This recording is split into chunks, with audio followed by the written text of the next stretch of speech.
ځان سره استغفار وایي.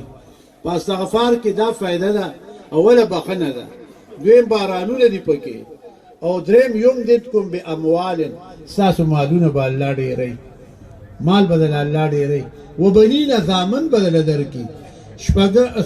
پنځمه فایده دا ده ویجعل لکم انهارا، اوبه به نه وچېږي ښه.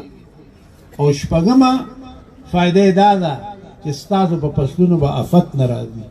په یو استغفار کې شپږ فایدې الله ویلي. قلت استغفروا ربکم انه کان غفارا، اوله بخنه ده. نو بخن زموږ مقصد ده که نه؟ الله دې موږ ټولو ته بخنه وکړي.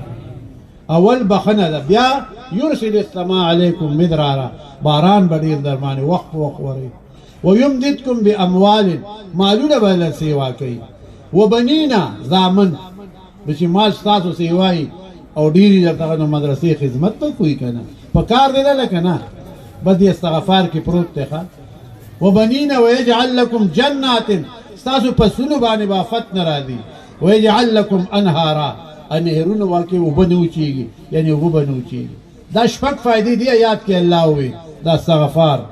او بل آیات کې الله وایي ما کان الله معذبهم، نه دی الله تعالی چې دا خلق عذاب کړي، وهم یستغفرون، او دی استغفار وایي.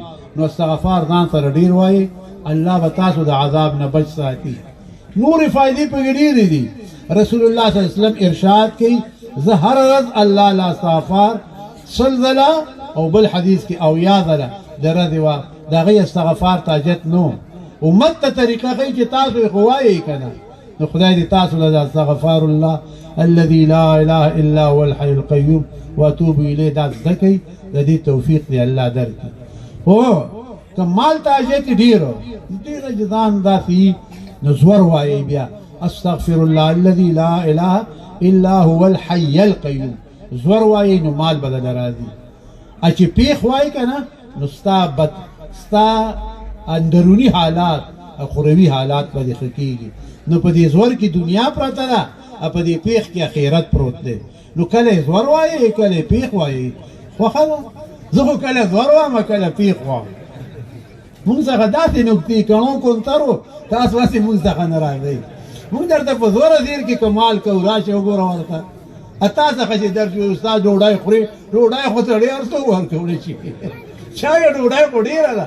دا کمال دې ما ته تاسو وښیئ، دا علماو څخه دی ښه، دا تاسو څخه نه دی. تاسو څخه اوبه ډوډۍ ډېرې دي، او مونږ څخه دا کمال دی چې راځه جیب دې هم ډکي، ته به هم ښیې ښه. نو دا ځان سره وایي چې زور ته حاجت وي نو استغفر الله الذي لا اله الا هو الحي القيوم، زور وایي نو مال به دله ډېر راځي. او چې حال د دې حاجت وي چې زما حالت اخرت دې ښه شي نو استغفر الله الذي لا اله الا هو الحي القيوم واتوب الیه، دا وایي. نو په دې زور کې مال پروت دی او په دې پیښ کې اخرت پروت دی. خدای دې ستاسو دواړه قصه کړي.